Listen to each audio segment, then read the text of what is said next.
ને ત્યાં આદિન આદિન ગુનામક શહેરમાં સેવા સત્સંગ ને સમરણ ત્યાં સેવા થી ઓળખાય, એની સાથે સત્સંગથી પણ ઓળખાય ને સમરણ જેને કર્યા હોય ના પ્રેમમાં પણ સદગુરુની ઓળખાણ પડેલી હોય છે.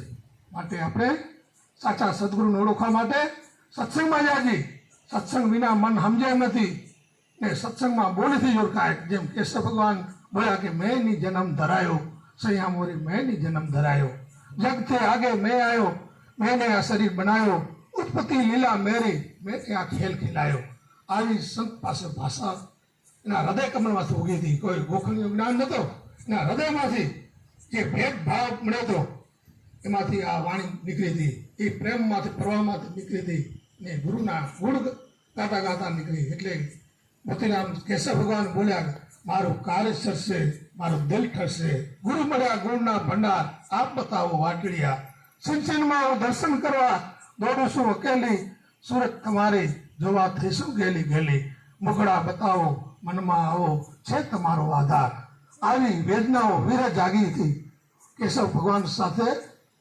મૂળ સાહેબને મૂળ સાહેબ પાસે કેશવ ભગવાને આવી વેદનાઓ જાહેર કરી.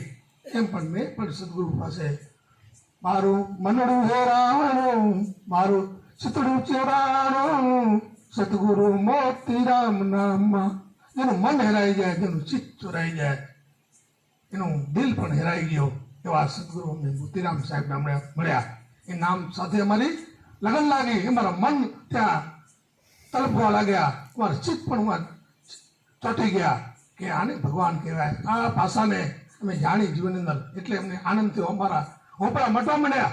જેમ દર્દી એક એક ગોળી ખાય ને એના દર્દમાંથી પીડાઓનું નાશ થતી જાય છે, એમ આપણો ઓટોમેટિક ગુરુના નામના ભજનથી, ગુરુના સાનિધ્યમાં જવાથી, ગુરુના સત્સંગ સાંભળવાથી, એને મળવાથી ઓટોમેટિક આપણા દર્દોને હોપડા નીકળતા જાય. એક મટાડવા ન પડે, સેજે સેજે મટી જાય જીવનની અંદર. પણ ગુરુ વાલા લાગ્યા અંતરમાં એને વૈરાગથી બનાવો. એ નામના વૈરાગી બની જાઓ, એ ભમરાઓ થઈ જાઓ. પ્રેમ નામના પ્યાસી તારી મટી જાય 84. આ પ્રેમ નામ જ્યારે આવે પરમાત્માનું, એની તો ભાષાથી ઓળખી શકાય, એની બોલીથી ઓળખ્યા છે. એટલે એને તકલીફ પડી ને ઘણે આમાં તકલીફ દેખાય નહીં, પણ જ્યારે સાચા સદગુરુ આવે ને ત્યાં તો ઘણી તકલીફ પડે એને મળવા માટે. કારણ કે મન ત્યાં આડું આવે, બુદ્ધિ આડી આવે, ચિત્ત આડું આવે, આપણો અહંકાર પણ આડો આવે. આ મન બુદ્ધિ ચિત્ત ને અહંકાર ને તોડીને જ્યારે સદગુરુ પાસે જાય ને ત્યારે એ ગુરુ ચરણે ને આધીનતા આવી જાય. એટલે ગુરુ સાચા હોય ત્યાં જ્ઞાન ધ્યાન આધીનતાની દરગાહ છે. એ દરગાહમાં જે ગયા ને સાચો આનંદ મળી ગયો. અબ મેં આનંદ ઘર પાયો, જબ કૃપા સદગુરુને મેં આનંદ ઘર પાયો. એ આનંદના ઘર માટે આપણે બધા ઝંખી રહ્યા છીએ. એ આ ઝંખના સાચી છે. સત્સંગ એક સાચો છે. જેને સત્સંગથી લાગી પ્રીત, સત્સંગ વિના મન સમજે એમ નથી. એટલે સત્સંગ કરજો જીવનની અંદર, એ સત્સંગ કરાતા રહેજો. જ્યારે જ્યારે સત્સંગનો લાભ મળે તો હિંમત કરીને જાજો, ત્યાં તમારા અભિમાન ઓગળી જશે. કારણ કે હોવા જ સાચી દવા થાય છે.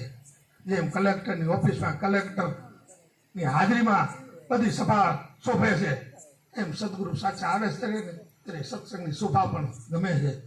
એટલે આપણે આ સત્સંગથીમાં કોઈ સદગુરુનું તમને ક્યારેક દર્શન થઈ જશે, કોઈ વાણીથી, કોઈ શબ્દથી, કોઈ સ્પર્શથી, ને કોઈ જોવાથી પણ પ્રેમ જાગી જાય. એટલે આ સત્સંગમાં જાજો જીવનની અંદર. ને સાચો કાર્ય સત્સંગ જ છે. બધાએ સત્સંગ કરે. લવ એક સત્સંગથી જો ભવપાર ઉતરાતું હોય તો જીવનની અંદર શાંતિ સમજાતી હોય વાત, તેવા સદગુરુ આપણને નજરમાં આવવા જોઈએ. એટલે આ નજરમાં જેને લાગી તાળી એને આત્માનો આનંદ મળી ગયો ને. એટલે કેશવ ભગવાન બોલ્યા હું છું નિજ આત્મા, શરીર મારું ધામ, આ શરીરની રક્ષણ કરવું એ મારું કામ. ઘણા પણ ગુરુ પાસે ગયા પણ શરીરે જોયો કે આત્મ પદ જોયો નહીં, શરીર જોયો વારંવાર. એ પોકારે નર નારકીમાં વેદ પોકારે ચાર. ઘણા ગુરુ પાસે ગયા પણ શરીર અધ્યાસ જ મટ્યું નહીં જીવનની અંદર. એટલે કેશવ ભગવાન કે હું જ્યાં જ્યાં ગયો ને ત્યાં હું શરીરે જોયો. એટલે એને એક ભજન બનાવે, કોણ તો જાણે વાલા અનુભવની વાતો કોણ જાણે કે જ્ઞાની વિના બીજો કોણ જાણે. અનુમાનીને આંધળો એક જ પ્રમાણે અત વિવેકીય રસ માણે કે દૂધના પીનારા પીએ પ્રેમથી કે વાલા ઈતળ્યું તો રખને તાણે. દૂધના પીનારા તો પી ગયા, વાસરોને દોનાની લઈ ગઈ, પણ ઈતળ્યું તો બાજુમાં બેઠું હતું, પણ એને દૂધનો રસ મળ્યો નહીં.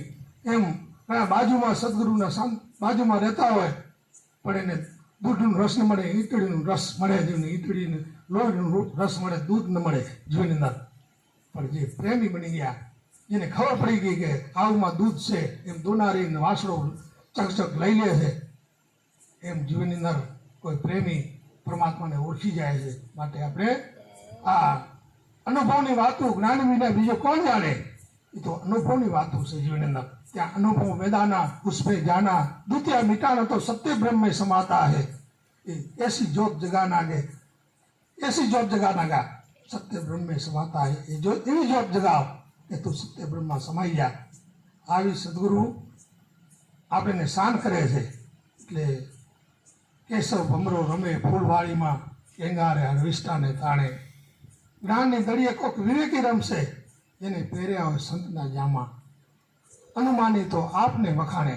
એટલે ઘણા અનુમાની હતા, ઘણા આપને વખાણતા હતા.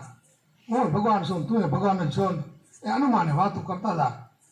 ને કેશવ ભમરો ફૂલવાડીમાં રમતા હતા, ને કેંગારે વિષ્ટાને તાણતા હતા. માટે આપણે કોઈ સાચા સદગુરુનું ને ઓળખવું, ઓળખે ને તો જ મજા આવે. જેમ ગાળને ઓળખે છે ને દિનારને ઓળખે છે, કેટલી રી ચડે છે.